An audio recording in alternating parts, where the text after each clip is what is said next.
Zone Eglet, so your Eigel has cast you off.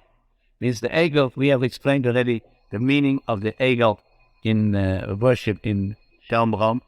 Shomron, Shomron, the capital of the Seres Hashvus. Your Eigel has cast you off. Because you trusted in it, in this new worship. That's your holy apipom.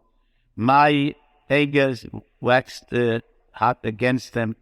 At Mosai lo yuchlu nikoya.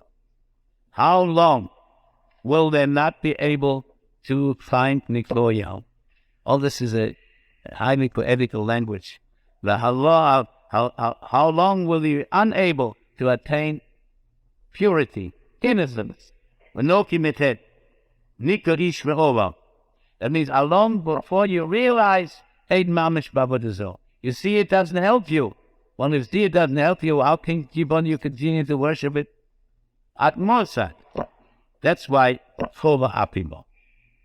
Now he says this Eigel, this worship of Shomron, the Eigel, Egle, that was a Jewish Avodah. That was different what came before and afterwards. They had been worshipped the Baal, the Asherah.